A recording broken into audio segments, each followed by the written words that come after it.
आज मैं अपनी रोड ट्रिप स्टार्ट कर रहा हूँ 100 to 10 मैक्सिमम करने के लिए। ये देख सकते हैं इसमें 99% और रेंज वही जो मैंने आपको बताया था कंपनी क्लेम्ड के हिसाब से 458 दिखा रहा है। अब बीच बीच में मैं अपडेट देता रहूँगा रेंज कितनी रहती है इसकी। अब आप देख सकते हैं मेरी गाड़ी 48% चल चुकी है, जिसमें ये 188.8 किलोमीटर चली है। अगर इसको माने तो रेंज काफ़ी सही है इसकी। अब आप देख सकते हैं अभी मेरी गाड़ी में 35% बैटरी बची हुई है और 65% में ये 251.5 किलोमीटर चल चुकी है। अब कंपनी के अकॉर्डिंग ये दिखा रहा है कि 162 किलोमीटर और चलेगी, बट उतना तो नहीं चलेगी। लेकिन जो मैंने पहले रेंज टेस्ट किया था उसके हिसाब से देखें तो इस बार ज़्यादा रेंज मिल रही है। उस दिन हम 4 लोग भी थे और आज हम 2 लोग हैं, उसका भी हो सकता है कि थोड़ा बहुत फ़र्क पड़ रहा हो। बाकी गाड़ी मेरी NH21 पे ही चल रही है। स्पीड जो मेंटेन हो रही है वो 80 के आसपास ही है, तो उस हिसाब से देखें तो रेंज बढ़ रही है। ये भी हो सकता है कि गाड़ी जैसे जैसे चल रही है वैसे उसकी बैटरी पे असर पड़ रहा है, तो रनिंग में आने से उसकी रेंज थोड़ी बढ़ रही है। अब इस बारे में टेक्निकली तो मैं कुछ नहीं कह सकता, बट हाँ इतना ज़रूर है कि रेंज थोड़ी बढ़ी हुई मिली है। अभी और देखता हूँ मैं कितनी दूर तक इसको चला सकता हूँ, उसके बाद मैं आपको अपडेट करूँगा। हमारी गाड़ी अब 75% बैटरी कंज्यूम कर चुकी है, जिसमें कि वो चली है 292.7 किलोमीटर।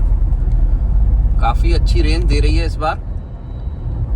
अब बाकी का जो अपडेट होगा वो मैं आपको आगे दूंगा।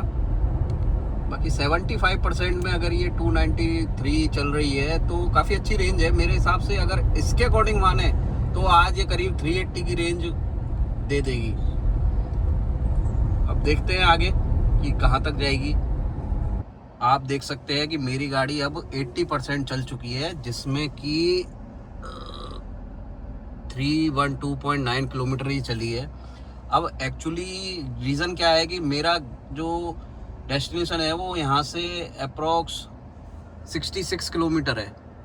अब अगर रेंज की माने तो ये गाड़ी मुझे अपनी डेस्टिनेशन पे पहुँचा देगी, लेकिन अगर मुझे कहीं जाम मिल गया तब मुझे थोड़ी दिक्कत आ जाएगी, तो इसलिए मैं रिस्क नहीं लूँगा। सामने स्टैटिक का चार्जर है, यहाँ पे मैं इसको चार्ज करूँगा। अब मैंने आपको 100 to 20 की रेंज बता दी है, जो कि आज बहुत ही बढ़िया रही है। अब नेक्स्ट जो वीडियो में कोशिश करूँगा जब मैं बिल्कुल सिर्फ रेंज टेस्ट के हिसाब से ही जाऊँगा, तब मैं आपको इसकी रेंज 100 to 10 और मे बी 50 तक करके भी बताऊँगा। लेकिन अभी मैं इससे ज़्यादा रेंज टेस्ट नहीं कर सकता। अब मैं इसको चार्ज करूँगा, फिर मैं अपने घर के लिए निकलूँगा।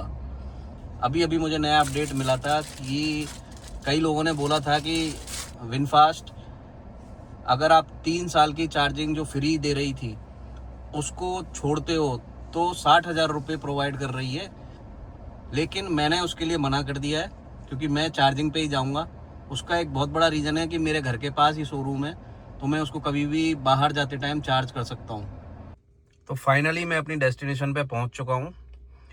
जब मैंने इसको चार्ज किया था तब 50% इसको मैंने चार्ज किया था, मतलब 20% तो ये ऑलरेडी चार्ज थी, 30% और मैंने चार्ज किया था। अब अगर उसके अकॉर्डिंग देखूं तो अगर मैं बिना चार्ज किए आता तो मेरी बैटरी 2% बचती और मैं अपने डेस्टिनेशन पे पहुंच जाता। तो उस हिसाब से ये गाड़ी 382 किलोमीटर चलने के बाद भी 2% बचती।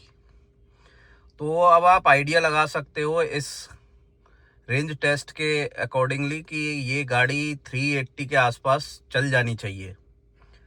हाँ, इसमें सिटी ड्राइव कम था, नेशनल हाईवे 21 पे ही ये गाड़ी ज़्यादा चली, 80 के आसपास इसकी स्पीड रखी थी।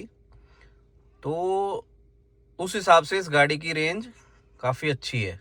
एक मोटा मोटा आइडिया मिल गया है कि इसकी रेंज 380 के आसपास हमें मिलेगी। अब क्योंकि मैं प्रोफेशनल यूट्यूबर नहीं हूँ, इसलिए ये मेरा ओपिनियन है केवल। इसमें मैं ये नहीं कह सकता कि फाइनली यही रेंज होगी जो मुझे एक्सपीरियंस हो रहा है वो मैं आपके साथ शेयर कर रहा हूँ। तो फ्रेंड्स, कैसी लगी आपको वीडियो, आप ये ज़रूर कमेंट में बताइएगा।